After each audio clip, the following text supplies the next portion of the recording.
இறைவன் மிகப்பெரியவன். நாம் உயிரினும் மேலாக நேசிக்கும் முத்தம நபிகள் நாயகம் ஸல்லல்லாஹு அலைஹி வஸல்லம் அவர்கள் எந்த மதினமா நகரத்தில் இருந்ததாக வரலாறு சொன்னதோ, அதனுடைய வடிவ காட்சி அமைப்பு காணொளியாக இதோ. அந்த பேரிச்ச மரங்களை கடந்து மஸ்ஜிதுன் நபவி ஒரு காலத்தில் இப்படித்தான் இருந்தது. பேரிச்ச மரக்குச்சிகளை கட்டைகளாக்கி அவற்றை நடுவிலே ஊன்றி, அதற்கு மேலே ஓலைகளை வேய்ந்து, அதைச் சுற்றிலும் அன்னையர்களுக்கான சிறு சிறு வீடுகளாக இப்படித்தான் மஸ்ஜிது நபவியை சூழ்ந்து அன்னையர்களுக்கான தனித்தனி இடங்கள் தந்து அவர்களுக்காக உருவாக்கப்பட்டிருந்தது. அதில் அன்னை ஆயிஷா ரலியல்லாஹு அன்ஹா அவர்களுடைய இல்லத்தில் தான் நபிகள் நாயகம் ஸல்லல்லாஹு அலைஹி வஸல்லம் அவர்கள் நம் உயிரினும் மேலான நபியினுடைய உயிர் பிரிந்தது. அதனுடைய காட்சி அமைப்பு இதை முதலாக மதினத்துல அங்க இருந்த மியூசியம்ல பார்க்கும்போது உயிருக்குள்ள ஏதோ ஒன்று ஊடுருவி சென்று ஒரு பெரிய தாக்கத்தை ஏற்படுத்தியது அப்படின்னு தான் சொல்லணும். என் கூட இருந்த சகோதரிக்கு காய்ச்சலே வந்துருச்சு அன்னைக்கு.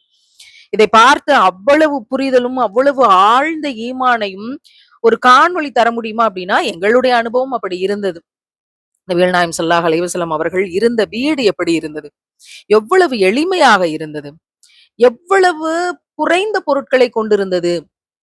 இதை போல சாதாரணமாக கட்டப்பட்டு ஒரு ஓலையால் வேயப்பட்டு ஒரு மர குச்சிகளை கொண்ட கதவுகள், இப்படித்தான் அவங்களுடைய வீடு இருந்தது. அப்படி வீட்டுல இருந்தே கதவை திறந்து கொண்டு மஸ்ஜிது நபவிக்குள்ள போய் தொழுக வச்சு கொண்டு அங்கிருந்து இங்க வருவாங்க. இக்திகாஃப் இருக்கிறதுக்கு எவ்வளவு வசதியாக இருந்தது. நிறைய ஹதீதுகளை நம்ம படிச்சிருக்கிறோம். இப்படி ஒரு எளிமையான வீட்டில் இருந்தார்கள், வாழ்ந்தார்கள், மரணித்தார்கள். நபிகள் நாயகம் ஸல்லல்லாஹு அலைஹி வஸல்லம் அவர்கள் மரணித்த பிறகு எந்த வீட்டில் அன்னை ஆயிஷா அவர்களுடைய மடியில் அவர்கள் மரணித்தார்களோ அதே வீட்டிலேயே அவர்களை அடக்குகிறார்கள். அதே வீட்டில் அடக்குகிற பொழுது ஒரு கருப்பு திரையை போட்டு மிச்சம் இருந்த இடத்தில் அன்னை ஆயிஷா அவர்கள் வசிக்கிறார்கள். அதற்கு பிறகு அவங்களுடைய தந்தையார் அபூபக்கர் ரலியல்லாஹு அன்ஹு அவர்கள் மரணிக்கும் பொழுது பக்கத்திலேயே கொஞ்சம் கீழே இடம் ஒதுக்கி அங்க அவங்கள அடக்குறாங்க. அங்க அவங்கள அடக்குனதுக்கு பிறகு 2 பேரையும் அடக்கியாச்சு. அப்ப கருப்பு ஸ்கிரீனை கொஞ்சம் தள்ளி போடுகிறார்கள். 2 பேரையும் அடக்குனதுக்கு பிறகு கருப்பு கலர் ஸ்கிரீனை கொஞ்சம் தள்ளி போட்டதுக்கும் பிறகு அங்க இருக்கக்கூடிய இடம் கொஞ்சம் குறையுது. அந்த இடத்தில் தான் அன்னை ஆயிஷா ரலியல்லாஹு அன்ஹா அவர்கள் வசித்தார்கள். கணவரையும் அடக்கியாச்சு, தந்தையையும் அடக்கியாச்சு, மிச்சம் இருந்த சின்ன இடத்துல வாழ்ந்து வந்தாங்க. ஒரு கருப்பு திரையை மட்டும் நடுவுல போட்டு கணவரையும் அடக்கியாச்சு, தந்தையையும் அடக்கியாச்சு, மிச்சம் இருந்த சிறிய இடத்தில் அவர்கள் வசித்து வந்தார்கள். வீட்டுக்கு வெளியே இருந்த ஓலை கட்டமைப்பு அது மாற்றப்பட்டு கல்லால் கட்டப்படுகிறது. அந்த கருப்பு ஸ்கிரீன் அடுத்து கொஞ்ச தூரம் தள்ளி போடுவதற்கான வேலை வருகிறது. ஆம், உமர் ரலியல்லாஹு அன்ஹு அவர்கள் மரணிக்கிறார்கள். அவர்களையும் கொஞ்சம் கீழே பக்கத்திலேயே அடக்குனதுக்கு பிறகு அந்த கருப்பு ஸ்கிரீன் இருந்ததை மாற்றிவிட்டு கல்லால் ஆன கட்டமைப்பு அங்கே கட்டப்படுகிறது.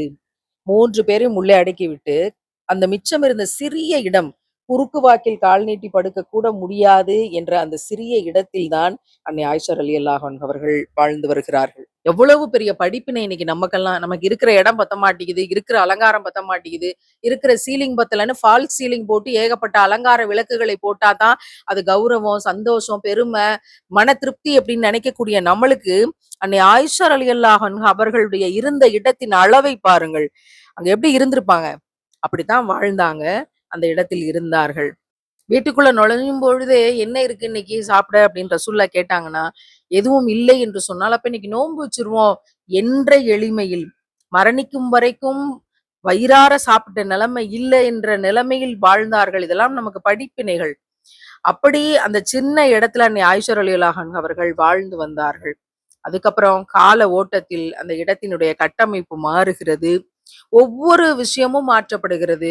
கலிஃபாக்கள் இருந்தார்கள், ஆட்சிகள் இருந்தன, காட்சிகள் மாறின. ஒவ்வொன்றும் படிப்படியாக பல கட்டுமானங்களுக்கு பிற்காலத்துல மாற்றங்களுக்கு உட்பட்டு இன்றைக்கு இருக்கிற மதினா முனவரா எப்படி இருக்குது, மஸ்ஜிது நபவி எப்படி இருக்குதுன்னு நமக்கு தெரிஞ்சாலும் அன்றைக்கு ரசூல்லா இருக்கும்போது அந்த ஓலை வேய்ந்த எளிமையான இடம் அதுதான் மஸ்ஜிது நபவியாக இருந்தது. அங்கதான் ரசூல்லா தொழுதாங்க. பிற்காலத்தில் அதை எடுக்கப்பட்டு பெரிய கட்டுமான பள்ளிவாசலாக வருகிறது. அப்ப ரசூல்லா அடக்கப்பட்ட இடம் என்ன மாதிரியான மாற்றத்திற்கு உள்ளாக்கப்பட்டது, அவை எல்லாவற்றையும் பிரிச்சு எடுத்தாங்க. அதற்கு பிறகு நபிகள் நாயகம் ஸல்லல்லாஹு அலைஹி வஸல்லம் அவர்கள் அடக்கப்பட்ட அந்த இடத்தை அந்த மியூசியத்துல பார்க்கும் பொழுது தேம்பி தேம்பி விசும்பி அழுதது இன்றைக்கு வரைக்கும் நினைவில் இருக்கு. அங்க வந்து அந்த மியூசியத்தை பார்த்து கொண்டிருந்த எல்லாரும் சாதாரணமா பார்த்துட்டு சாதாரணமா கடந்து போய் கொண்டிருந்தாங்க, டாக்குமெண்டேஷன் பண்ணிட்டு இருந்தாங்க. ஆனால் எனக்கும் என்னோடு இருந்த சகோதரிக்கும் அவ்வளவு விசும்பல் நிறைந்த கண்ணீர் இந்த காட்சியை கண்ணால் கண்ட பொழுது. பிறகு கபரானது ஒரு சதுர வடிவத்திலான கட்டமைப்பில் கொஞ்சம் உயரத்துக்கு எழுப்பப்படுகிறது, செவுரு போல வச்சு. இது பாதுகாப்பு காரணத்திற்கான ஏற்பாடாக செய்யப்படுகிறது. பல நாடுகளினுடைய முக்கியமான கட்டடங்கள் இன்றைக்கு வரைக்கும் இந்த பென்டகன் வடிவத்துல தான் அமைக்கப்படும். இந்த பென்டகன் வடிவத்தை குறித்து நம்ம நிறைய தேடினோம்னா பாதுகாப்பு காரணங்களுக்குரிய பல்வேறு தகவமைப்புகள் இதுக்குள்ள இருக்கும். நபிகள் நாயகம் ஸல்லல்லாஹு அலைஹி வஸல்லம் அவர்களுடைய கபரும் இந்த பென்டகன் வடிவத்திலான கட்டமைப்பில் கட்டப்படுகிறது. நாம் உயிரினும் மேலாக நேசிக்கும் முத்தம நபிகள் நாயகம் ஸல்லல்லாஹு அலைஹி வஸல்லம் அவர்களுடைய கபருக்கு கூட சூழ்ச்சியாளர்களுடைய சூழ்ச்சிகள் அத்தனை இருந்தது. எனவே பார்த்து பார்த்து பாதுகாப்பு நடவடிக்கைகளை பின்னால் வந்தவர்கள் பல கட்டுமானங்களை ஏற்படுத்தினார்கள். அந்த அவசியமும் இருந்தது. அதற்கு பிறகு பச்சை நிற வடிவமைப்பால் ஒரு துணியால் அது கவரப்படுகிறது. அதற்கு பிறகான வெளிப்பிரகாரத்தில் பச்சை நிற வாயில்களை அமைத்து அந்த கதவுகள் தான் இன்றைக்கு நாம் சென்று பார்த்து ஸலவாத் சொல்லக்கூடிய இடமாக இருக்கிறது. இப்படித்தான் நபிகளாரினுடைய கபர் வடிவமைக்கப்பட்டது. இதோ நாம் பார்க்கக்கூடிய இந்த காட்சி, நாம் உயிரினும் மேலாக நேசிக்கும் உத்தம நபிகள் நாயகம் ஸல்லல்லாஹு அலைஹி வஸல்லம் அவர்கள் இதோ இந்த இடத்தில் தான் அடக்கப்பட்டார்கள். அவங்களோட வாழ்க்கை வரலாறு மட்டும் இல்லை அப்படின்னா, என்னுடைய வாழ்க்கையில ஒன்று நான் எப்போதும் மரணிச்சிருக்கணும்னு நான் நினைச்சுப்பேன், இல்ல பைத்தியமா போயிருந்திருப்போமோ அப்படின்னு நான் நினைச்சுப்பேன். இன்றைக்கு நான் இருந்து இந்த பணிகளை, சமூக பணிகளை செய்வதற்கான முழுமுதற் காரணம் ரசூலுல்லாஹ்வினுடைய தியாக வாழ்க்கைக்கும் அவர்கள் இந்த சமூகத்துக்காக சிந்திய கண்ணீருக்கும் மட்டுமே போய் சேரும். மரணிக்கும் வரைக்கும் ரசூலுல்லாஹ்வின் பணிகளை செய்யக்கூடிய பாக்கியத்தை அல்லாஹ் எங்கள் அனைவருக்கும் நீ தந்தருள்வாயாக. எங்கள் தாஹா நபிக்கு எங்களுடைய ஸலவாத்துகளை எல்லாம் நீ கொண்டு போய் சேர்ப்பாயாக. எங்கள் இறைவனை, எங்களுடைய அன்பு நபிக்கு அல் வசீலா என்று நீ வாக்கு தந்த அந்த உயர்ந்த இடத்தை தந்தருள்வாயாக. எந்த சமுதாயத்தின் சீர்திருத்த பணிக்காக நபிகள் நாயகம் ஸல்லல்லாஹு அலைஹி வஸல்லம் அவர்கள் தங்களுடைய ஒட்டுமொத்த வாழ்க்கையும் அர்ப்பணித்தார்களும் அதே சீர்திருத்த பணிகளுக்காக எங்களை, எங்கள் இறைவனே நீ ஆட்படுத்துவாயாக. நாங்கள் அதை வாழ்ந்து செயல்படுத்தி அதன் பிறகு பிறருக்கு ஏற்றி வைக்கக்கூடிய பாக்கியத்தை எங்களுக்கு நீ தந்தருள்வாயாக. இம்மையில் எங்கள் நபிகளாரை கண்ணால் காணக்கூடிய பாக்கியம் எங்களுக்கு யா அல்லாஹ் கிடைக்கவில்லை. ஆனால் மறுமையில் நிச்சயம் அந்த உயர்ந்த ஜன்னத்துல் ஃபிர்தௌஸில் எங்கள் நபிகளாரின் சமூகத்தோடு எங்களை நீ சேர்த்து வைப்பாயாக.